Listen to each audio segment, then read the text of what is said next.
Hey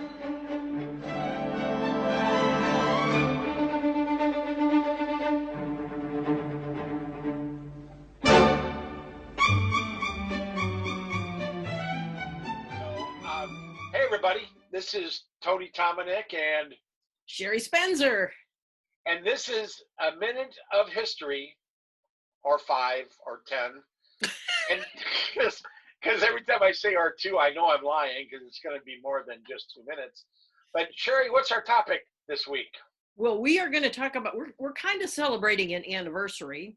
May 21st, 1927 was the solo flight of Charles Lindbergh from New York to Paris. And as I've been, as some of you may know, I'm a history nerd.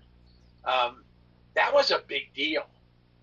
I mean, it really opened up transportation on our globe, in our planet, moving across the Atlantic, a solo flight. He did it in 2 days. The aircraft was full of gasoline and not much else. And if you've seen the movie, but I mean, it created a whole generation of Lindy stuff, the Lindy Hop, and so what else do we know about that gas station called Kekix? Well, before that, let me tell you a little bit more about Charles Lindbergh, because you may not know this. He was only 25 years old when he made that solo flight. When you put that in frame today, you think about what are 25-year-olds doing today. It wouldn't be jumping in an airplane and flying across the Atlantic, not knowing whether or not they were going to make it. Well, he actually learned to fly in the Army. And then when he got out of the Army, then he became a U.S. mail pilot. And then a wealthy business. You mean a male like in man, or a male like in U.S. That was a joke. Okay. Yeah, okay. Thanks for explaining that. Okay. So anyway, a wealthy businessman in New York then made an offer. He put forth a contest, and he said he would pay $25,000 to anyone who could make this solo flight, this Paris, New York, either way, from or to Paris. And whoever did it, he was going to give them $25,000. So, which was a tiny little sum of money back in 1927. Yeah. In fact, if you were to give me $25,000 today, I wouldn't turn it down. Yeah. Right now during COVID, it's a tiny little sum, isn't it?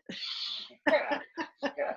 So anyway, Charles Lindbergh decided he wanted to take this gentleman up on his offer, but then he needed some financial supporters to back him. So he got some businessmen in St. Louis, Missouri, who were his backers, who paid to have the plane built for Lindbergh to undertake this task. And so I'll bet now you know where the plane got its name, right? Yes, because it came, the spirit of Bush, Anheuser-Busch. Aren't they from St. Louis? Okay, but that wasn't the name of the plane, right? Oh. You couldn't call it Miss Budweiser or anything like that?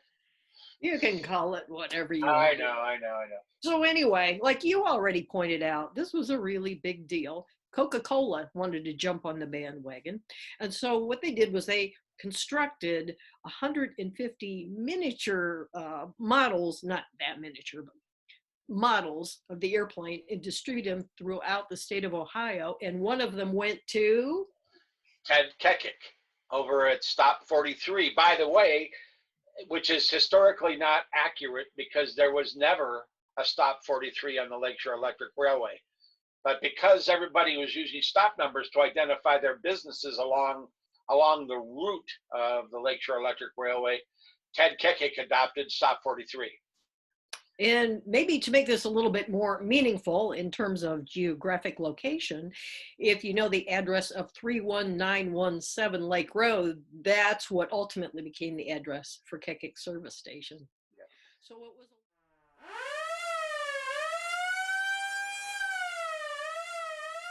Service Station. Yeah. So it was a little orange sheet metal airplane. Do you know the dimensions? Well, we're trying, and you might see behind us. That's Mike Crawl painting our current model of the Spirit of St. Louis. But according to our Eagle Scout, Nicholas Zangus, he did some math and he figures it was about 10 feet long.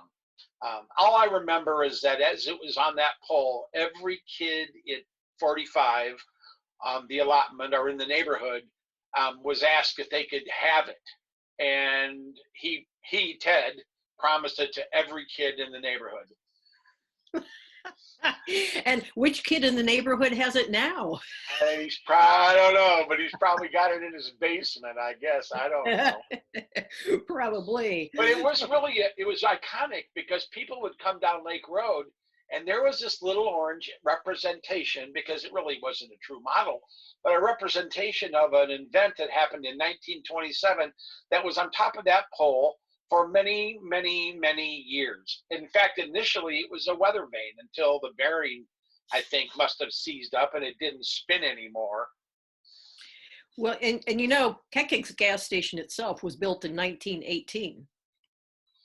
And originally it served Model Ts and Model As and had a hand-cranked gas pump, which the Kekiks kept in the back room for quite a few years, even after it went out of use.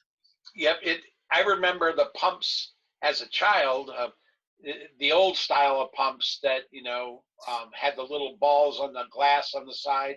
And when you pump gas, you could see those balls going, so you knew you were actually getting gas. I don't know why. But, Kekiks became not just a place for that airplane, but every kid in the neighborhood had a little counter inside, and you could go in there and get, believe this, penny candy. He always would give you a pretzel for free, but then he had, hard candy in there for a penny, and beech nut and juicy fruit and clove bubble, chewing gum. So it was quite a place, and fond memories of Ted Kekik in that little gas station. So, Tony, I told you that it was Coca-Cola that installed that plane initially, right? Yes. And they even maintained the plane for a while thereafter, 10, 15 years or so.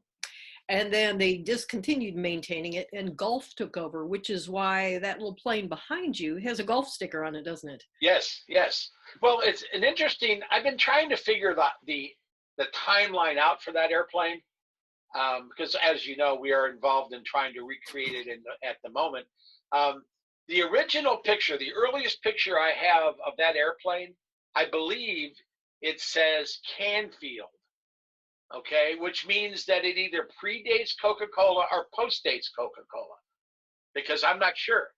And then after Canfield Gas, it became, anyway, there was another gas station, and then finally it became a Gulf icon, which is the colors that it's being painted as you see behind me now. So Tony, what happened to that iconic model airplane? We'd have to get a lie detector machine and somebody who knows how to use it. No one really knows. All I know is after talking with people who were intimate in that situation, that there was a lot of promises made, and when Ted died and Jenny sold the property to the current owners, somehow that plane just disappeared. There were rumors that it was given to a church in Cleveland that Kekiks belonged to. There were stories that someone had actually taken it down and heisted it off in a pickup truck. There's all kinds of stories about where it went and how it, where it ended up. But we decided that we weren't going to ever probably, find it. So we were very fortunate to get Nick Zangus and the Troop 338 to work on an Eagle Scout project to begin to restore it to its original glory. And what's going to happen to that model once it's completed? Well, it's funny you should ask. We're hoping, it was a little bit funny. In June, we're hoping at the end of June. That's the tentative date. Actually, the tentative date was today, or Saturday, tomorrow, to have it put up. But after the recent pandemic, it's kind of putting everything, in the back burner. So right now we are planning on erecting it, or at least unveiling it, on the last Sunday of June, which I think is June 28th. And this is all just right now up in the air because we don't know. You're such a funny person. Do I get to be the color comedian this time? Yes, you're the color commentator now. Anyway, we're hoping that it'll be done in June. That's our target date. And we've had so many people donate things. In fact, our community donated over $800 just to make the bronze plaque that will go at the place at Miller Road Boat Launch, where we're going to place it. It's going to be, for me, and I don't know about anyone else, maybe it's just me, but it's an emotional thing for me because this is something that I have been hoping for like 3 or 4 years. And many old time Avon Lakers I'm getting a lot of feedback from people that they can't wait. There's talks, they want to get t-shirts made up. And oh, yeah.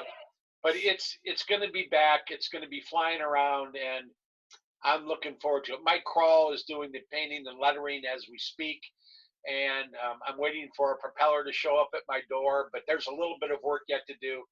But people like Chris Grassa from Grassa's Auto Body in Avon, and Nick Yarum from Northern Hammerworks, and Avon Lake Sheet Metal, by the way, wrapped this new plane in aluminum, and their grandparents were involved in rebuilding that icon many years ago. So it's kind of gone full circle. Yeah. So I'm excited about it. I just have one last question for you. Oh no, what? Why won't you let me in the workshop where all of that's going on? Because you'll get hurt.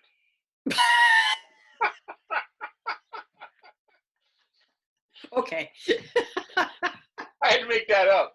Well, I'll take you over there. Yeah, I'll take you over there. You can see it. It's way cool. We hope you've enjoyed learning a little bit more about this iconic airplane and its importance to our community. We are excited as heck to see it go back up on a pole. Some people have asked why we're not putting it back at its original location at the east end of town. But quite honestly, I never asked the current owners if that was okay, because I would assume that they wouldn't want 4 cars a day stopping in their driveway to take a picture. So we just assumed we'd put it at the other end of town, close to Lake Road, where everybody can see it and it can welcome people from the west rather than the east. So. And it will be a great photo opportunity, won't it? I can't wait. I just can't wait. This is it's a thing of beauty. So anyway, I hope you learned a little bit more. And this is Tony Tomanek. And Sherry Spencer. Thanking you for giving us a few more minutes of your time. And we'll see you next week on A Minute of History or 10. Bye-bye.